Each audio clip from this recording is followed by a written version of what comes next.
FSAs and HSAs are both accounts where you can save tax-free money to use for health expenses. But which one is the best choice for you?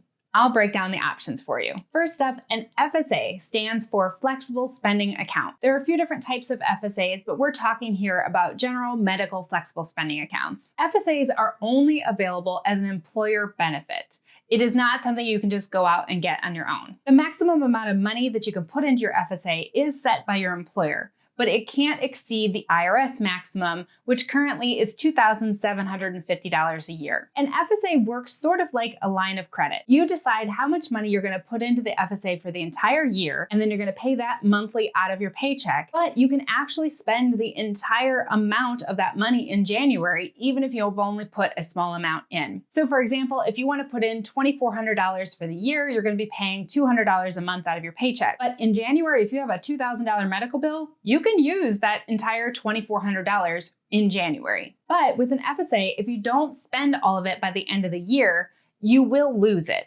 Some employers do offer you an extra 2.5 months into the next year to spend it. Some also offer the option to roll over $550 of the FSA into the next year, but these options depend on your employer. If you leave your employer in the middle of the year, any remaining balance that you've paid into your FSA is lost. But on the other side, if you spent more than you put into your FSA and you leave in the middle of the year, you don't have to pay back the rest. Now let's talk about HSAs.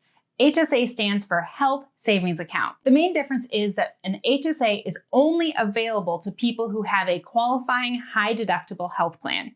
And what a qualifying plan is defined by the IRS. When you're signing up for your health insurance plan, you'll see the ones that are noted as qualifying for an HSA. The maximum amount of money that you can put into an HSA is $3,600 for an individual or $7,200 for a family. Unlike an FSA, with an HSA, you can only spend the money that you have in the account at the time. So with that example of $2,400 for the year and $200 a month going into it, in January, you can only spend that $200 that you've already put in your account. Some employers do offer an HSA that they provide themselves, but you are also able to open up HSAs at a bank, a credit union, or an investment firm. With an HSA, you can also change your contribution amounts at any time through the year, as long as you're not exceeding those maximums. The big difference with the HSAs is that money is yours forever, and you can use that money to pay for medical expenses at any time after you've opened the account. And after age 65, you can use the money in the HSA for non-medical expenses as well.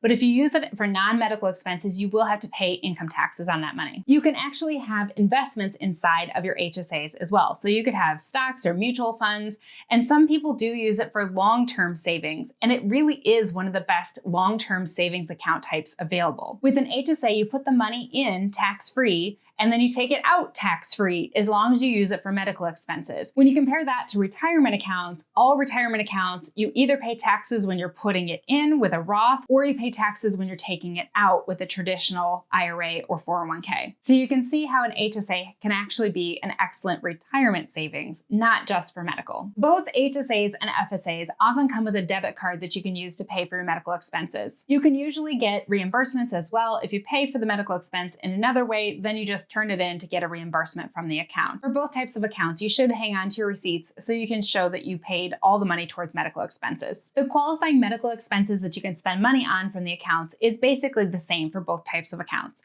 It includes things like prescriptions, medical care, including copays and coinsurance, eye care, including glasses, contacts, and contact solution, dental expenses, and there were some new items added in 2020. These new changes are permanent, and they include over-the-counter medications and menstrual products now qualify for HSA and FSA spending. These medical expenses that you pay for can be for you, your spouse, and your children up to age 26. Keep in mind that you generally cannot contribute to both an HSA and an FSA. There are some complicated rules involving this, but for the most part, you can only do one or the other. Both FSA and HSA accounts involve tax-free money, but the FSA does not require you to file any extra tax forms. The HSA, on the other hand, you do have to file an extra form with your tax return that explains how much money you put into the HSA and how much money you took out during the year. Okay, so now you know the differences between HSAs and FSAs. So which one should you sign up for? If you're signing up for a health insurance plan that qualifies for an HSA, I think you absolutely should sign up for an HSA. And if at all possible, you should put the maximum amount of money you can into it. HSAs really are the best deal around. They're great for paying your medical expenses, but they're even better for saving for retirement. If you don't qualify for an HSA, but your employer offers an FSA, you might want to consider signing up for it.